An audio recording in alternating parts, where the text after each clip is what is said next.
Welcome, everybody. Welcome to today's Industry 4.0 weekly live stream. We're here live every Tuesday at noon CST, so make sure to subscribe and ring the bell. And I'm here today with Mr. Paul O'Sullivan on today's Community Spotlight.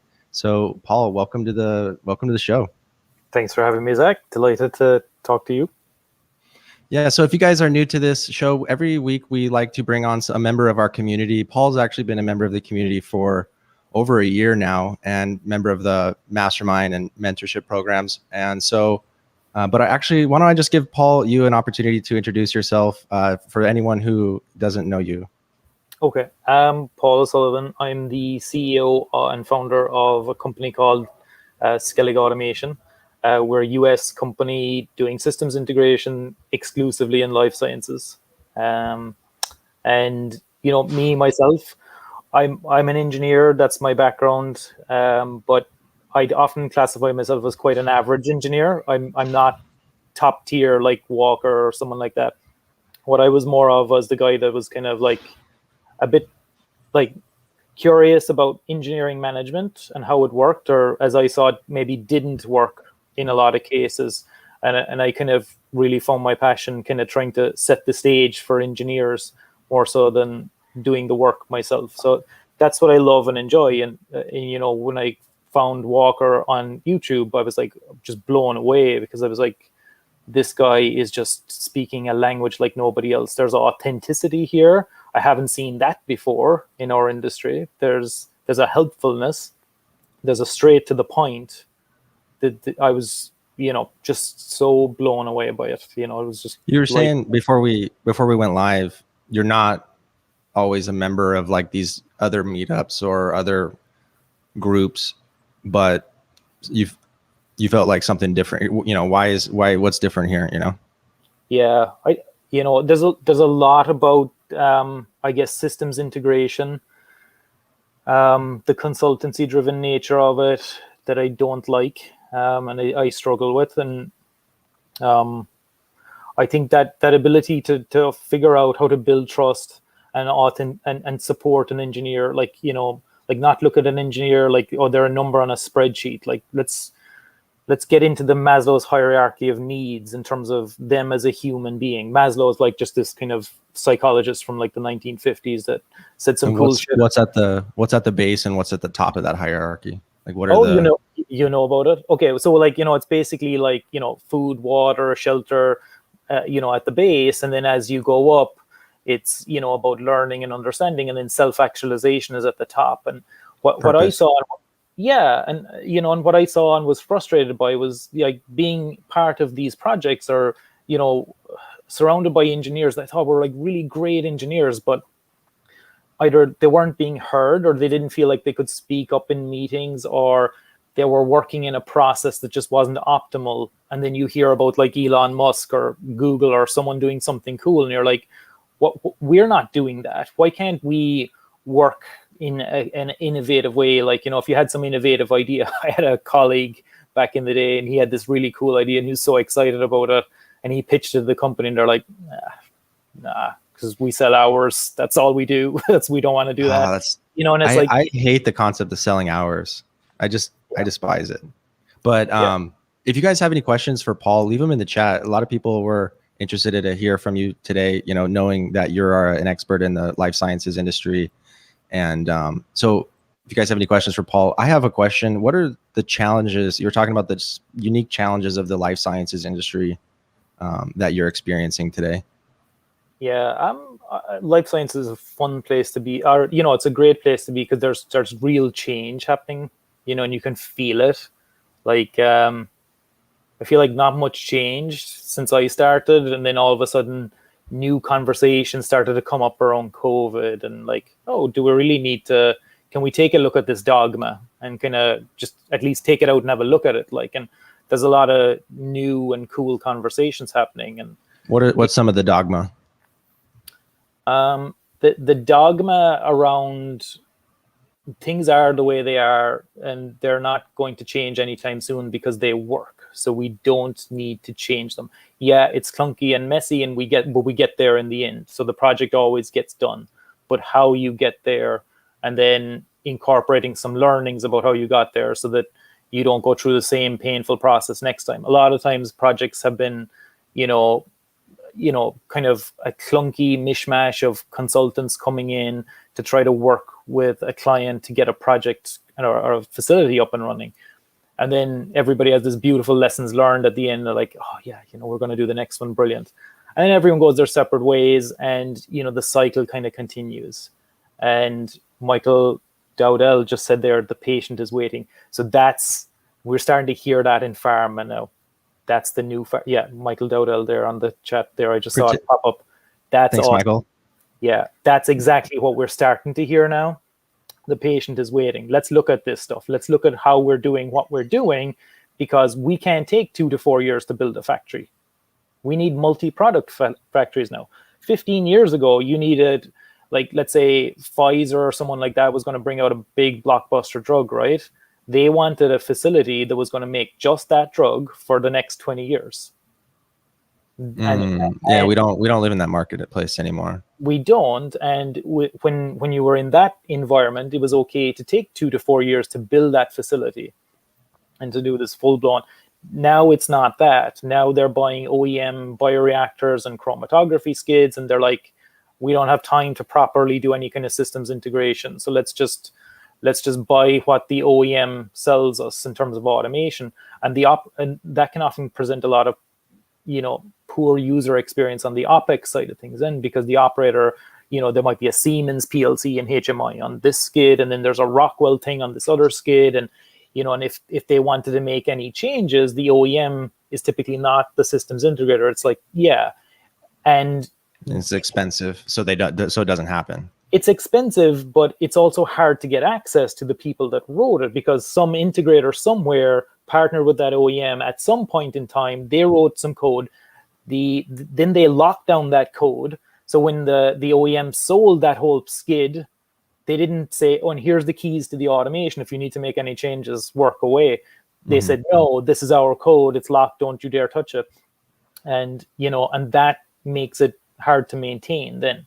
So, you're dependent on the OEMs who just sold you some equipment to then kind of coordinate to get some bug fixed or something small changed. And it just doesn't work very well right now. So they are some of the things, but what's important to note there is that the industry is changing, and they're impatient with the old system integrator process. And they're saying, well, you know what? We don't care that the automation doesn't work perfect.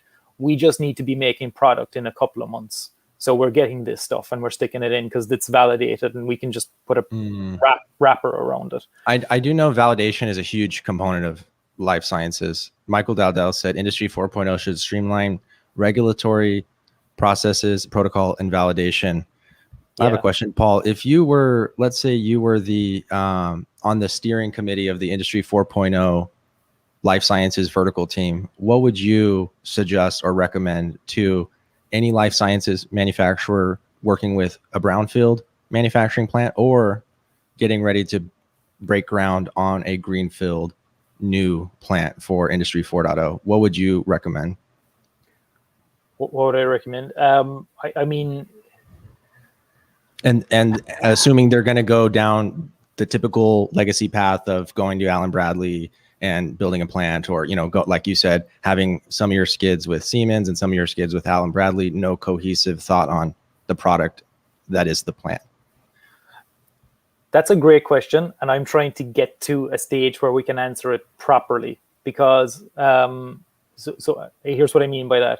When Walker first started talking about this stuff, and I was like, geez, that's amazing. We need to have that in life sciences. And then I paid for one of those one-on-one calls with him, or a couple of them. And he's like, dude, you need to have a proof of concept. You just need that. And he's totally right. We can't sell Industry 4.0 on slides. And there's consultancy companies out there that are doing digital transformations and all that kind of stuff. And it's not a holistic approach, and it's just, again, it's that same hours model. So it's not well thought through the way Walker has it thought through. And you guys are new and different. And what the industry needs is that authentic approach presented to them in the way they can digest and understand. And have you gone? Sorry, go ahead. No, go on. I was going to say, and that's kind of where I was getting to, is that authentic presentation of that approach to the entire company, all of the different cross-functional groups. That is the DTMA process. And that's where I was my next question was, have you been in talks with a client about doing a DTMA, or have you done a DTMA yet? No, we haven't. Trying to work with like Gallerist, John McKeown, who's awesome, and Gallerist is a pretty cool company, and they're like 12. I'd say they're like at least 12 months ahead of Skellig and where we are. And what we're trying to do is kind of learn and understand. And we have actually, let me talk about this for a second, because this might be useful to some of the users on here. When I first saw the Walker stuff, I was like, this is amazing. And then I looked internally. So Skellig now is about, I think we've got 73 engineers. So we're pretty decently sized as an automation integrator, but we're all— You're being humble, because a lot of that was in the last year. You've grown a lot recently, so which is awesome. COVID was weird, because at the start of COVID, I was like, oh geez, how are we going to keep everybody busy? So you kick into high gear, and then next thing it was like, no, nobody actually canceled projects. Projects started popping out of the woodwork, and we did a COVID job, which was pretty awesome, and and we also like a COVID vaccine job, and then also just the regular projects just kept coming as well. So it was pretty amazing. And we're doing a lot of work to build the right infrastructure. Again, for us, the engineer is the most important thing. So like, how can we set the engineer and set the stage right for them to do great work? And a lot of the DTMA stuff, that's in our future, but we're not ready for that yet, because we're starting on the plant floor and we're trying to digest everything you guys are saying from an Industry 4.0 perspective, and try to adapt and listen to that. And we're so not, we're so plant floor, it's not funny, because, and Walker calls it Industry 3.0 system integrator, where you specialize in one layer of the stack. Do not ask me anything about MES. I'm very surface level on MES. And then when Walker starts talking about ERP and stuff like, that's revolutionary stuff. Like I recognize, and I'm like, yeah, as engineers, this is our growth opportunity, because in life sciences, sometimes I mention to clients, I'm like, we're learning what MQTT is, and they're like, what's that? And it's, we're not, that's where the conversation's at. People are just starting to get told, hey, you need to know what MQTT is. And, some clients are getting told, you need to move away from Emerson and Rockwell, and you need to move to Ignition. And our clients, who are plant floor managers and stuff like that, they don't quite understand why that's coming. And I kind of know, because I bet there's someone's listening to one of the clients. They were like, they told, actually one of the guys told me, he's like, oh, our top management sent us these YouTube videos. And I was like, oh, was it Walker? And he's like, yeah, it is actually, yeah. And it's like, it's pretty funny. It's like Walker's getting out there, and what he's saying is really important. I feel like I went off topic and I didn't answer your question. So let me backpedal to that.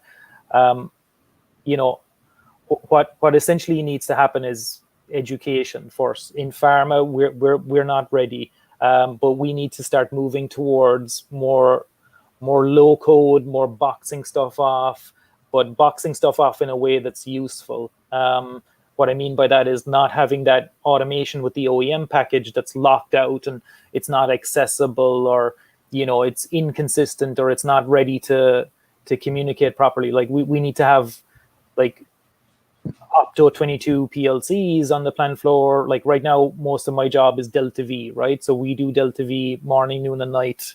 And Would you say Delta V is an Industry 4.0 company? Like, would you say they're on the right path to becoming one, or would you say they are like, are they closer to Rockwell, or are they closer to Factory Studio? Yeah, no, it's a great point. No, look, Emerson owns Delta V, and Delta V is it's a great system, but it's a great system when you're doing batch in life sciences, and it's 2005 to 2015.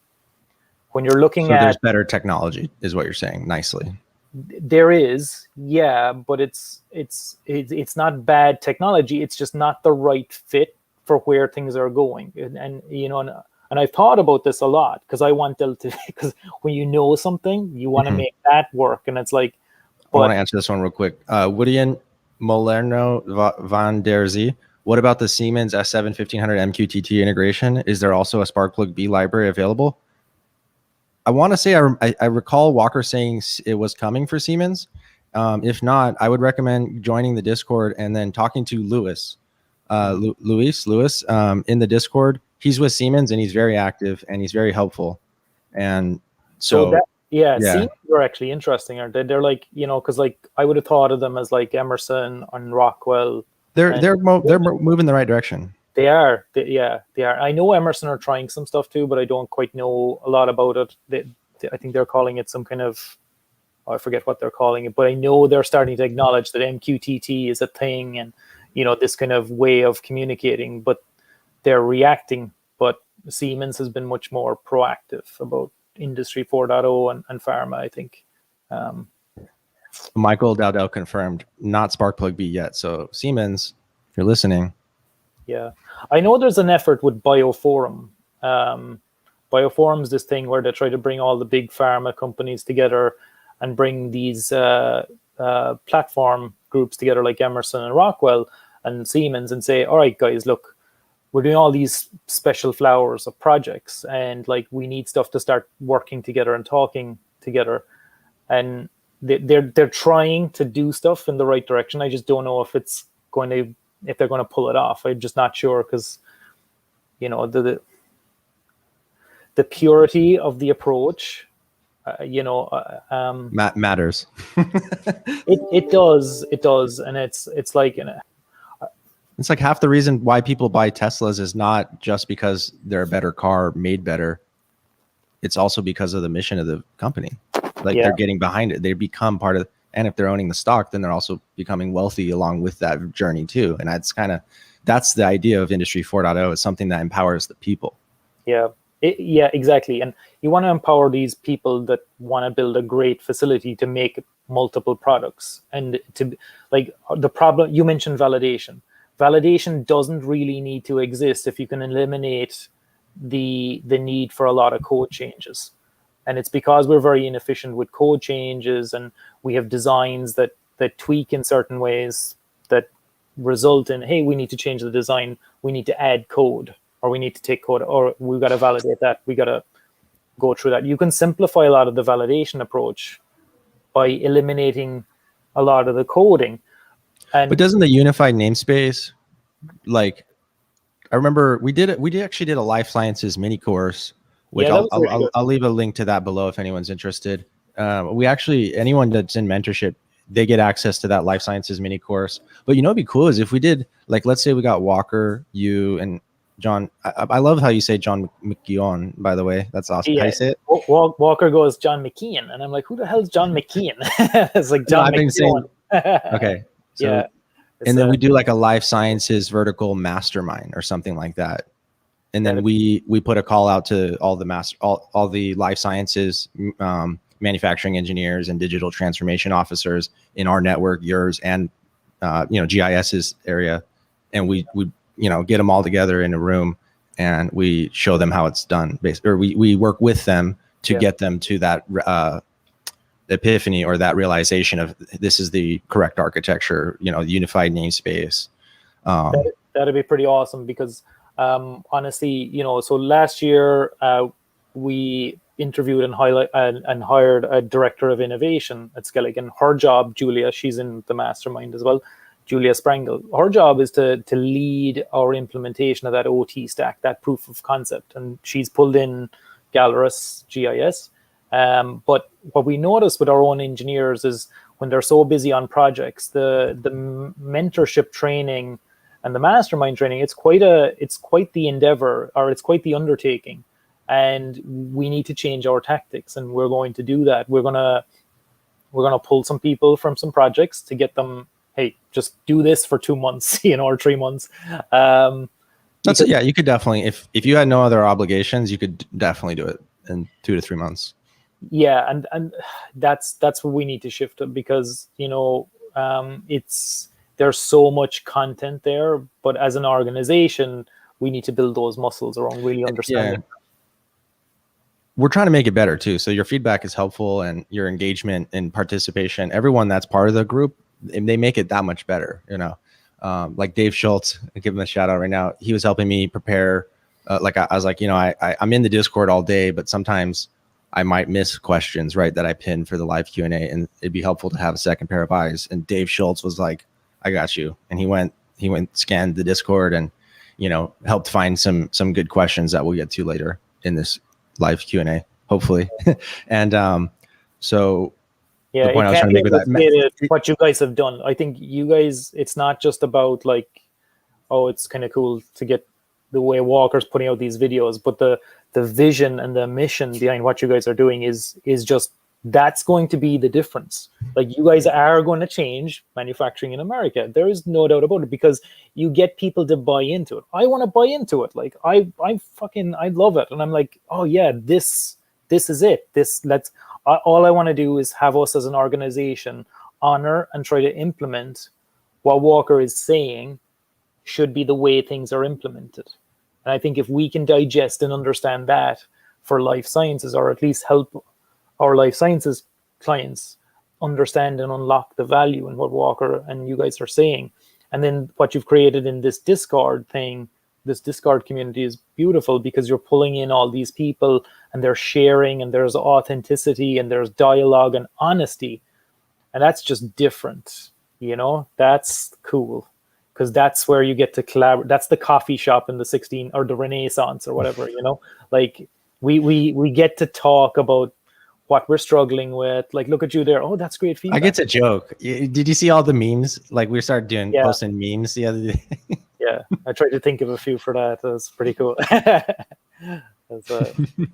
Yeah, keep doing that. So do you have any questions for me or the group? Actually, I wanted to do like an AMA, you know, because, you know, Walker, I just found out today, but we're actually thinking about, you know, like, you know, Walker gets very busy doing DTMAs. And so we're kind of thinking maybe we'd do like an alternate schedule where I lead the Q&A one week and then he leads it the next week. So that way we have more flexibility in our schedule.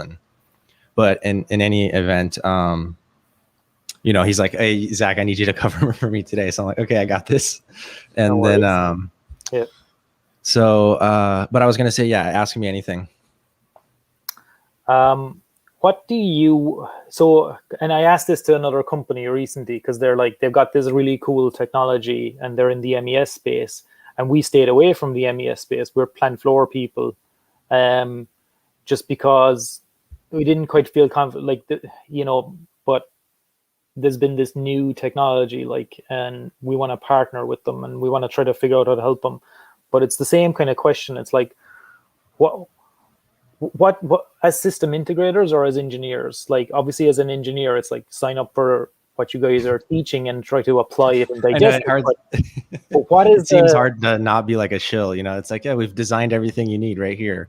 No, yeah, but what do you want from system integrators? Because how do we digest it? Because like what I saw was like, okay, well, let's pay for a bunch of people to sign up for mentorship, and then it's like, but how do we help them get through this? Like, and I know you've got the Discord, but right, time is I don't know. There's something that, you know, I'm changing tactic, like I said, and we got to put people there. So this is I always find time as an interesting, like, not excuse, but like, yeah.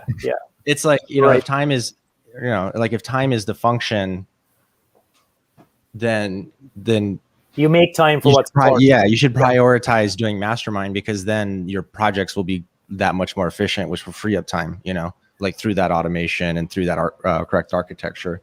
Yeah. For me, a lot of our clients aren't even ready. Like, we need that proof of concept, and then we're going to start pitching that or trying to use that as a jumping off point, and, you know, but yeah. So in your case, it's a little bit easier because you have like a large team. What I find interesting, I have conversations with, and these are some of the best conversations that I have, is like with like clients or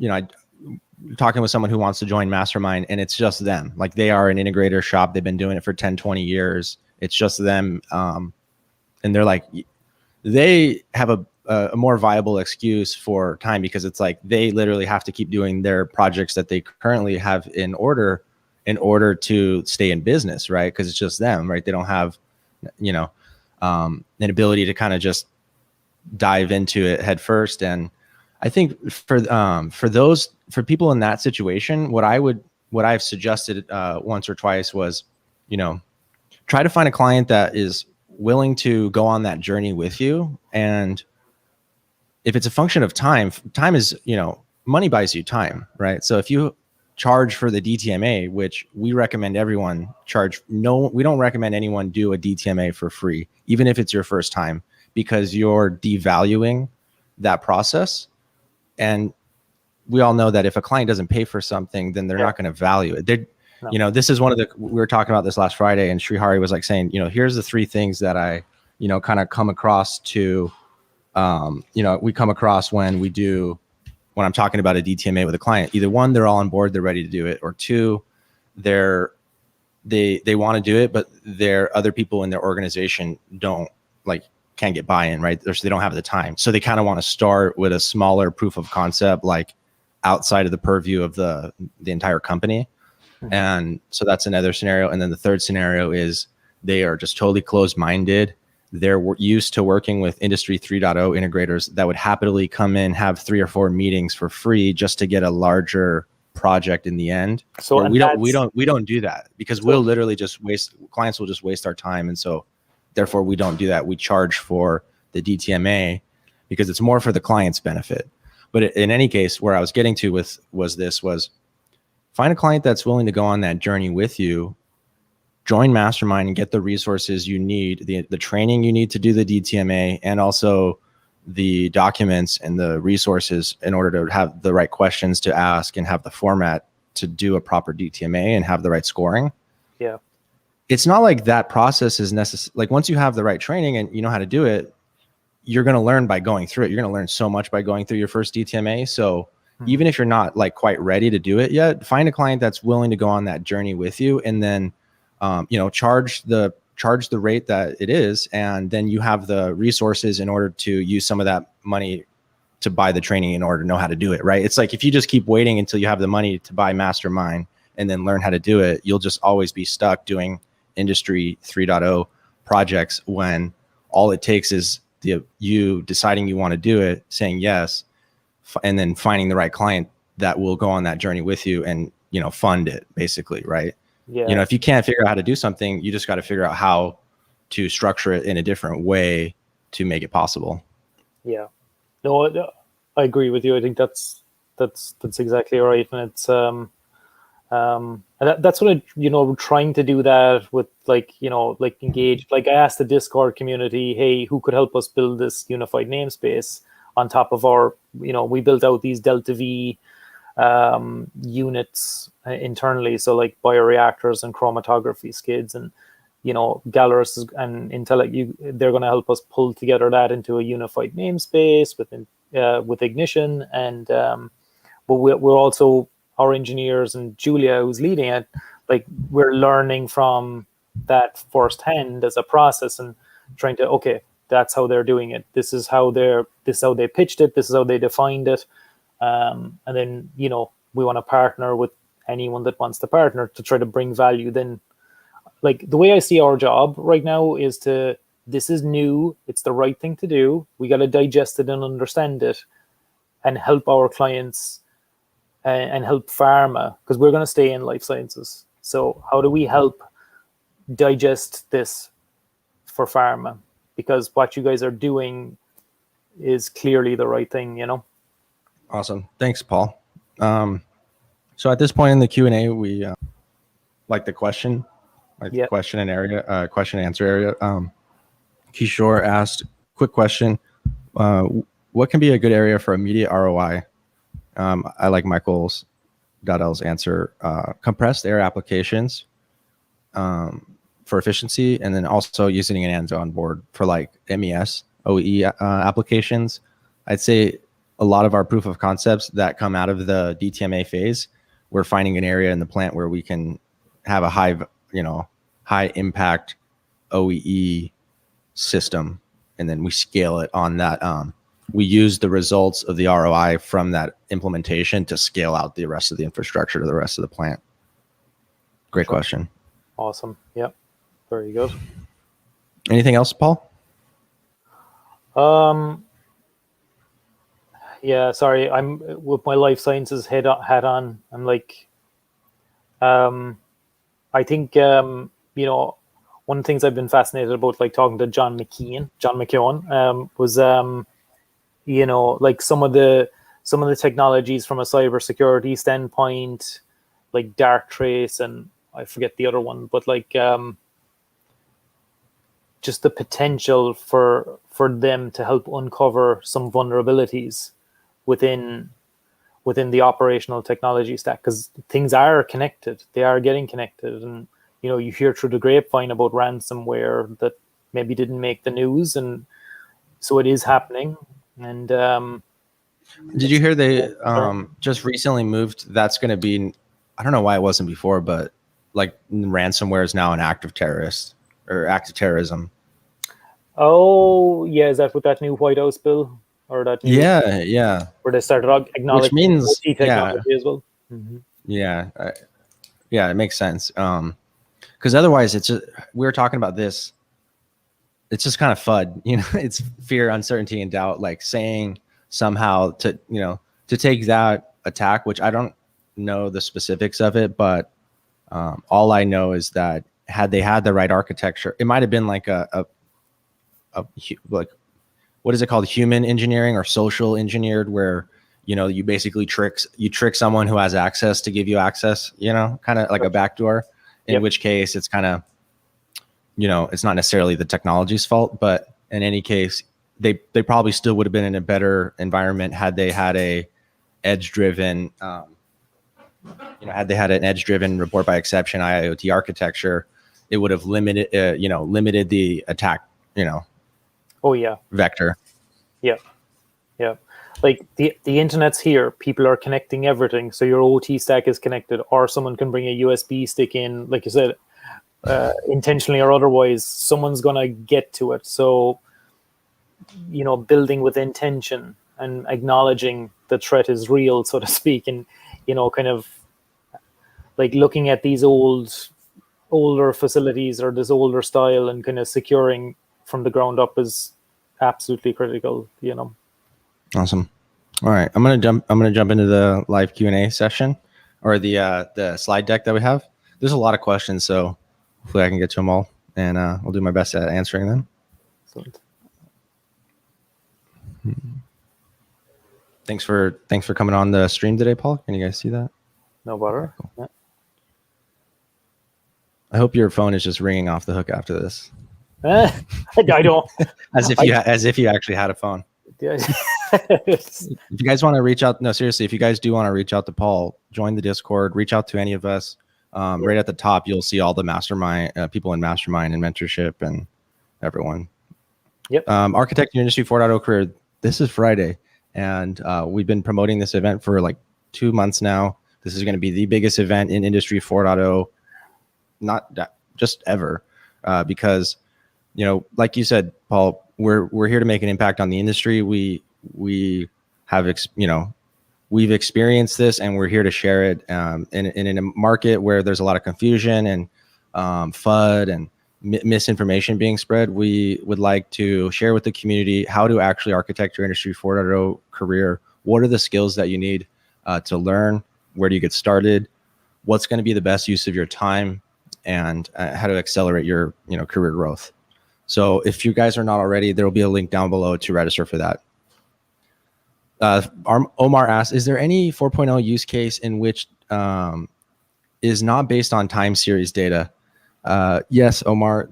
At first, I had a hard time thinking of some examples, because I thought, what is all data except a stream of time series data? Like, what is time going to stop? But transactional data, like data inside your ERP, or like a list of your equipment, it's not necessarily a time series data.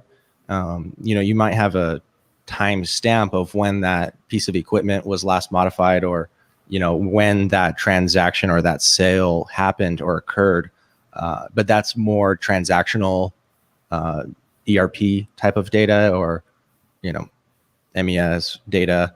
It's data that lives in a database is more so, you know, that's your master data, you know, master data model, MDM. That type of data is not time series. But anything that's coming off of a sensor or off of your production line, you know, counts, things like that, temperatures, you know, machine running, those are all your time series data, obviously. How can SMEs move to Industry 4.0 because of limitation of their capacities? So someone shared this. I guess we were kind of talking about this earlier. Like, it's kind of hard to move to 4.0 when you're so busy doing things the old way, but it is a limitation of their capacities, right? But yeah, but it's like, look, why did you become an engineer in the first place? To solve these fun challenges. Industry 4.0 is the biggest, funnest challenge that we have right now. And what it needs is for people to slow down, to speed up. All right. And, or that's my opinion anyway. So, you know, right. we need to learn, we need to build the muscles about sharing knowledge and helping each other and growing as a community, because a lot of the stuff, right, you know, like, look, a lot of the stuff we've come from in the past has been knowledge is power.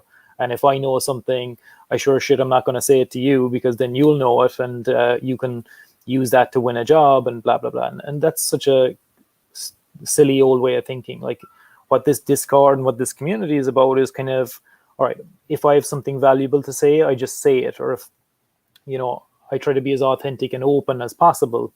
And you see that, you know, from all the people that are in this community, they're all trying to be helpful. And I think that's the ground floor. So, you know, finding people that are going to help you and just committing to going on the journey of learning this stuff, so you can add real value then, because you're not just, oh, you're copying the slide deck and you're going to pitch that, and, you know, Jesus, you know, like, take the time to really digest and learn this, you know.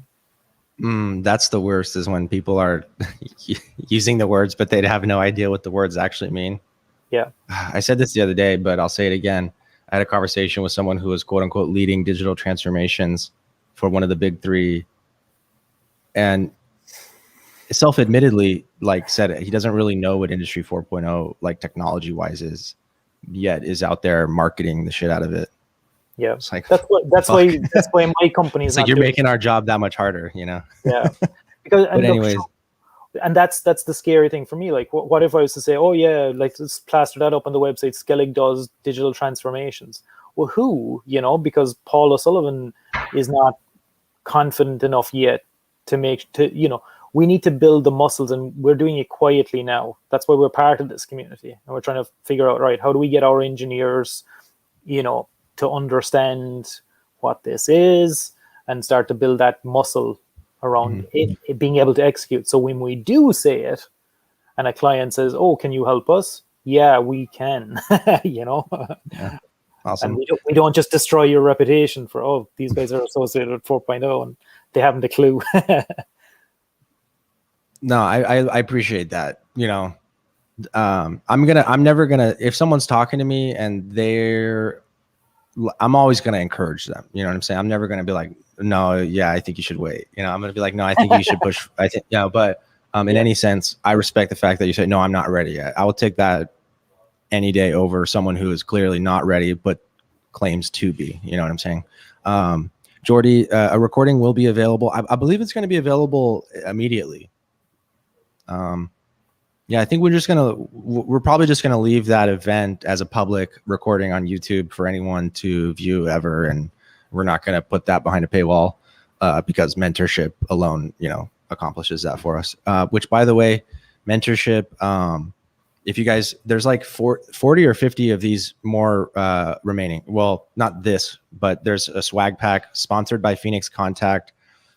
Everyone in mentorship and in Mastermind, because mentorship is included with Mastermind, will get a swag pack that has 4.0 swag and Phoenix Contact swag featuring the PLC Next. So, and that's at no additional cost to you. Mentorship price has not increased since the day we launched it. We're very proud about that.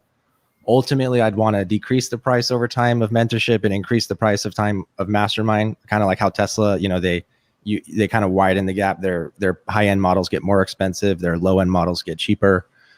That's kind of what I want to do, but I don't know. It's trying to convince Vaughn of that. But in any case, keeping it at the same price is really important, making it affordable for everyone, while also giving us the resource. Someone didn't really realize this, so I guess I'll say it again. Mentorship, your guys' subscription and mentorship and your guys' engagement in Mastermind makes this possible. It allows us to do this, which in turn allows you guys to go out there to your customers and have conversations like, you had, hey, someone shared me a bunch of these videos. By the way, it was from 4.0 Solutions. So we're giving you guys that ammunition. So thank you. Yeah. When you mentioned swag, I got this bang of guilt because a couple of months ago, Dan Ryken said, "Oh, Paul, could I send you some swag?" And it's still sitting in my garage. I haven't pushed it out to the team, and I'm so sorry. Those are going to be collectibles. Those are the original edition. I'm going to get them out. Yeah. So, sorry. we've since that was a limited batch run, custom made by Dan, and that really goes to show like the engagement of the loyal group that we have, which is awesome. Forgiven. Thanks, Dan. So let me go back into the presentation here. Oh. So yeah, so whether it's a limitation of their own capacity, their own time, or obviously a limitation of capacity of their machine, they're looking to improve capacity or just even understand what their actual capacity is. If you're not tracking your capacity digitally, you don't have an accurate idea of what your capacity is. So you can't really you can't accurately answer a question about your capacity until you are. If you're trusting your operators to write this information in by hand because you think that it somehow, gives them ownership of the data, then, you're not making accurate decisions with data. Well, it speaks to quality too. If quality is super important to you, and if it's cheaper to do stuff right the first time than it is to redo it. And there's always these sayings like, "Oh, we never enough time to do it right the first time," but there's always money for a day 2 project, and it's such a disaster. If you can do stuff right the first time and it builds in that accountability and that credibility for your operators, they show up and they respect the system more, and they show up and they understand, and you've gone to an effort to make it usable and to set the right context so they can be successful. Because at the end of the day, that's what this is about, helping them make a product for you and having great automation and gathering data properly and contextualizing it properly. Oh, sorry. Yeah, go on. KA said, working for Lonza, I would say that 4.0 solution is already used with Delta V. KA, would you provide more context about why? I'd say if Walker was here now, he'd be like, "Oh, geez," that'd be like that OPC guy that he was saying, "Get him on here." No, it's always like, I'm glad that he said that, because like if he feels that, we don't want to discourage people from saying that, because we want to know why, because sometimes people think that they're buying a 4.0 solution, but which, by the way, it's like anyone who's using that, like if anyone who's saying they're a 4.0 solutions provider, like, anyways, we want that. We want more 4.0 solutions providers. That's our goal, right? So we appreciate that. But don't be a 4.0 solutions provider and not actually be one, especially when 4.0 solutions, the YouTube channel, which we're about to cross 10,000 subscribers. Mm-hmm. So we are the authority in the space. You've got to at least comply with what we define, how we define it. It's in our name. That would be really exciting to see and to understand if Lonza were doing 4.0 on top of Delta V. That would be pretty awesome. So Kate, please follow up in the Discord or in the YouTube chat. Lenzo said, anyone used Cura from Eclipse as a low-cost edge gateway, maybe deployed on a hardened Raspberry Pi or edge computer running Docker. So eclipse.org/Cura. Interesting. I have not heard of it. Lenzo, thank you for sharing though. Is that Andrew Lenzo? All right. Yeah. If anyone's used it or has an experience with it, please share it in the Discord. Okay. Miklo Bath shared this. I'm trying to identify different hardwares and softwares, both open source and proprietary, that will support.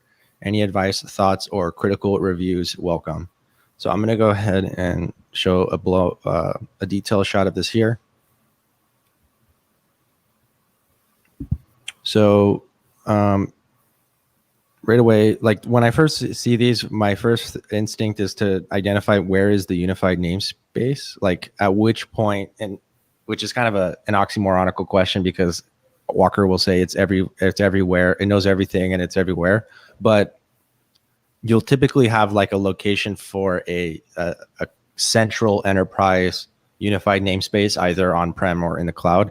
And it looks to be like that might be this here, where this MQTT layer is.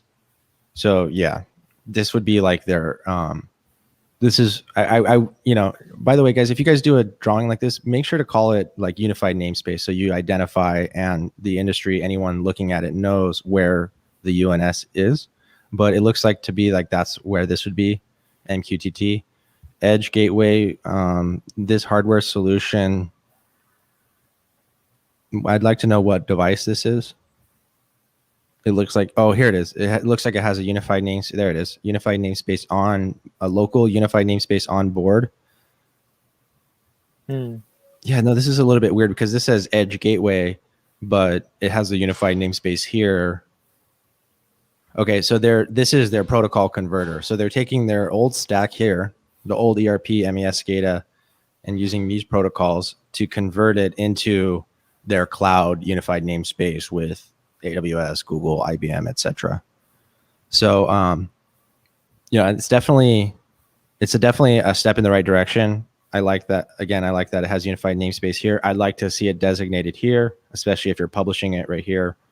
But no, overall, and then also I would like to see this bidirectional arrow, because a lot of people, you know, obviously want to go edge to cloud, but where certain cloud platforms, like specifically AWS, fall short is cloud to edge.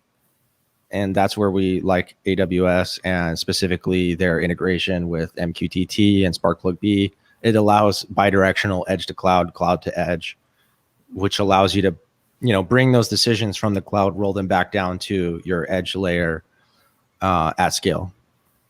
Otherwise, you're doing that by hand. But thank you for sharing. There's a channel, Reference Architecture, in Discord. Share your guys' architectures. We love seeing them, and it helps us. Each time they get a little bit better.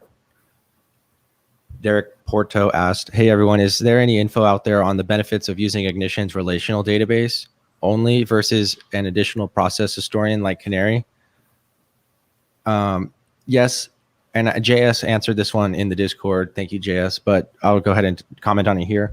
It boils down to SQL. When it gets to many rows, it starts to decrease its performance on retrieving those rows.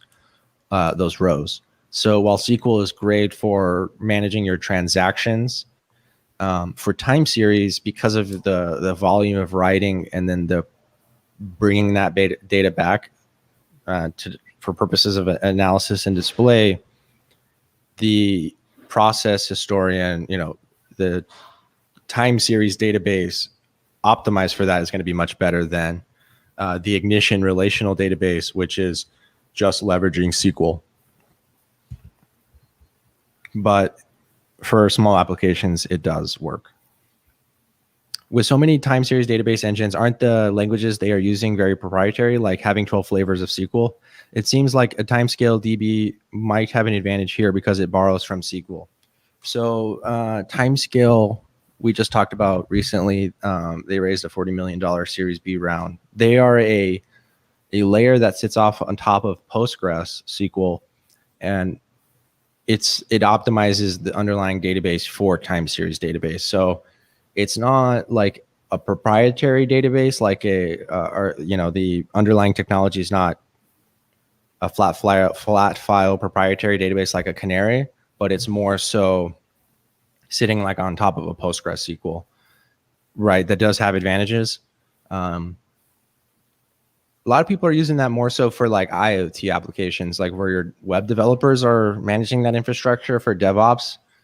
But it's not to say that that's better or worse, but we are finding that especially for like OT personnel that are trying to use historical data to solve their problems, having a canary lab, having a canary historian is just worth it. It's better. I mean, maybe there's a place for both, but we are finding that the specific tool for that problem is, that's what Industry 4.0 enables you to have, is having the right tool to solve the right problem. So for a specific problem, timescale DB would be the right solution. And then for other solutions, other problems, like most just for most manufacturers and enterprises that we're working with, Canary is their, going to be their enterprise historian, not like in place of Pi, or where, other companies that are closed might use a Pi historian. We would use a more open Canary historian, leveraging their MQTT connector. But then also, depending on which IIoT platform they're using, we might use their proprietary pipe, like for plumbing data from Canary straight into the IIoT platform. Like I know Factory Studio has a native connection to Canary. So, but that's all depending on your architecture, which the right architecture, what the architecture you need becomes apparent when you design it in the DTMA. Matt Paris asked, I've heard of a few people mention that SparkPool-B can include encryption. I don't see this anywhere in the spec. Could someone point me in the right direction? I'm not sure if someone answered that, but I'm pretty sure it uses the gzip, if I recall. Like I remember setting up the on an ignition, the transmitter, there's a checkbox for encryption. Or no, that's gzip is a compression. This is a better question for Walker, or maybe if anyone from EMQ or HiveMQ, or EMQ or HiveMQ brokers, if you guys know the answer to this question, does SparkPlug-B include encryption? Yes or no? If so, do you support it? Thank you. How's everybody doing? Is this useful? Like, I hope this stream is like, oh wait, you guys can't even see me. TLS, yeah, Michael Dowdell said TLS on the TCP layer. Hey, Brennan Riley, welcome.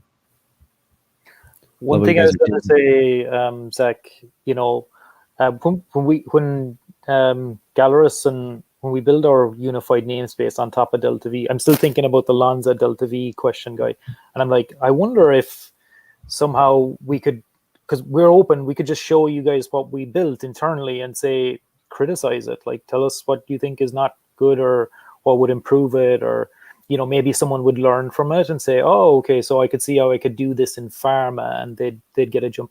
If it's useful for the community, we could do that. Like, just like, there's no secrets here. We're just trying to do the right thing. So if you're looking for feedback on your proof of concept, yeah, just if you guys, if you want to process it somehow in a public forum, I'm game for that. If someone wants to like say, okay, well, look, these guys are trying to do this in pharma, here's what they're doing on top of Delta V, and have at it. Okay. If anyone wants to criticize it, if you guys would be interested in hearing updates on that, let us know. I'm more than happy to share it. Just life sciences is a little weird. It's a little different to what some of the other industries that are a little easier to just get straight to the coding. There's a lot of more. Yeah, it's useful having vertical experts in the Discord, because like I don't know, I guess I'm so deep into it that I take it for granted sometimes. To me, it's just like, why would you not think this way, or why would it be any different? But it's because I'm not involved in the life sciences industry like you are. But like, when I first found the videos, or when I talk to an engineer now that's on a project for us, and I start telling them about like the Industry 4.0 stuff, and they're like, oh, never heard of MQTT, never heard of this or that, and it's like, we're so productized and we don't get to have platform discussions at the top of the project. It's like, here's what you're using, and it's normally Delta V or something like that. And, that's where we've, done fine, supporting those kinds of projects. But that's not the future, right? Or sorry, I don't want to say that's not the future and knock on Delta V. I'm just saying, like, there's a different mindset that we need to digest and understand. And we really is this KA that's in our mastermind? Or no, that's KC. That's KC fan. He said he'd be interested in seeing it. We're currently using Seek for ML integration. Oh, they're doing ML and everything. Jeez, that's awesome. Yeah. Yes. Wow. But make sure we would kindly advise. Make sure you have your unified namespace in place before you do an ML initiative, because if you don't, you'll end up with a digital thread, which is not going to be scalable. I'll leave a link to a card here, like what is digital thread, why your digital transformation strategy will fail. I noticed I've seen a couple webinars that had Seek specifically talking about, Industry 4.0 advanced analytics, but they didn't mention anything about unified namespace. Seek will be happy to let you do advanced analytics that won't scale. You know what I'm saying? Right. So that's why when you talk about Industry 4.0, there's Industry 4.0 features, but then there's Industry 4.0 architecture, and not everyone that offers Industry 4.0 features or functionality knows what Industry 4.0 architecture is to begin with. And then secondly, which I think Seek does support the stack. It does support the minimum technical requirements, so that, but depending on who you talk to or who set it up, right? If an Industry 3.0 integrator set it up, they wouldn't know any better, right? All you would know is, hey, I'm doing an ML integration. I'm not saying this for you, Kay. I'm just saying in general, this is what we're seeing. We're seeing sometimes, or like same thing with, hey, I'm bringing in Azure, or I'm bringing in Accenture, and they're doing an ML pilot with AWS. Even just because it's the AWS doesn't mean that you necessarily had the right architecture. This is why we come in behind even some of these big three consulting or even big three integrators, and then we do a peer review. It's the same process as a DTMA. We do a DTMA after we conduct a peer review on their the architecture they've recommended. Sometimes it's close, sometimes it's, but in any case, we do that. So, but like I was saying, make sure you have the unified namespace in place, have the right strategy, have the right architecture, work with one of our solutions architects to get that in place. That's awesome. Yeah. How to connect Siemens PLC with Python to read and write data.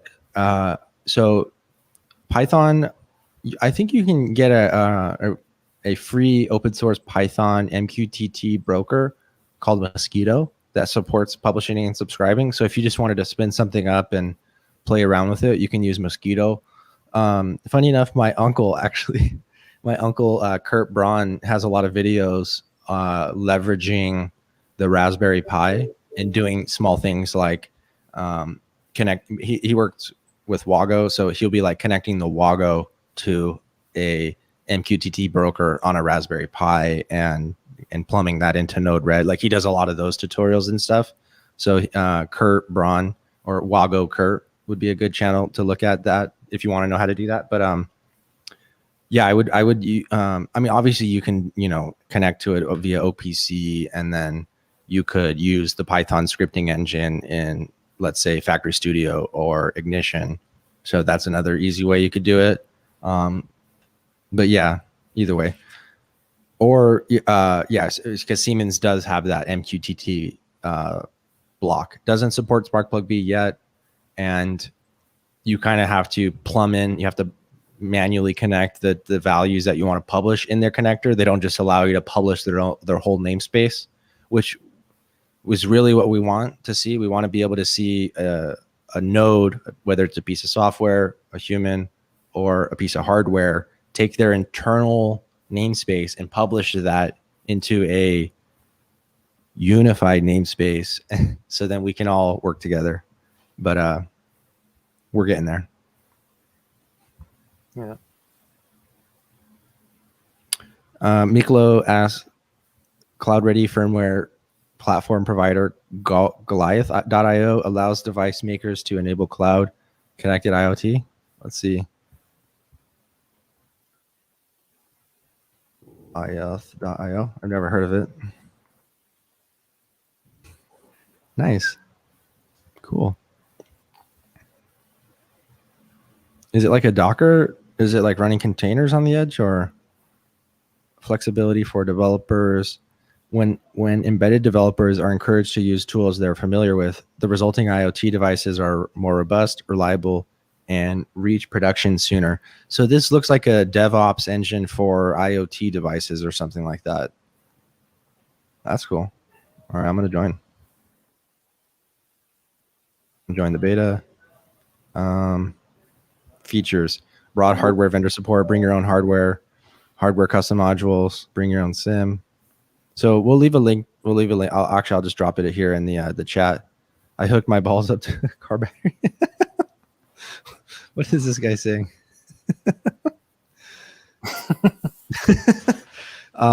Really appreciate your input, Paul. I like your take on what you talked about. Thanks, Mason. Yeah. No, Paul, thanks for coming on today. We are coming up to the end of the hour, and I do want to be respectful of everyone's time.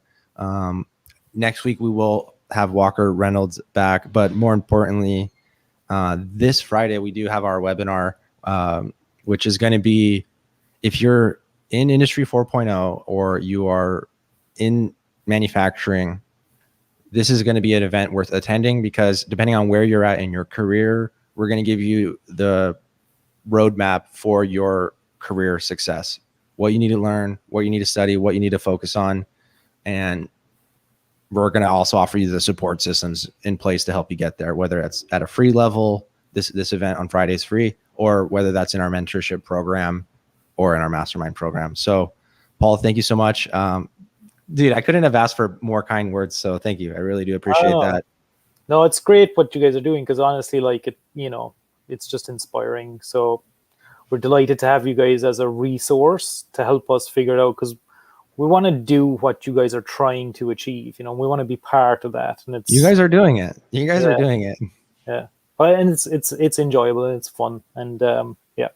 Thanks, Michael. Thanks, Blake. Blake said we're killing it. So I do want to say, last but not least, if you guys want to know what our mission and values are all about, Walker had an amazing 5-minute speech at the last Q&A talking about what our missions and values are. And I also shared that on LinkedIn, talking about what is a faith-based system integrator. And I feel like, so if you haven't seen that already, go watch that. And thank you guys for joining the live stream. We'll see you guys next week, or we'll see you guys this Friday. Bye.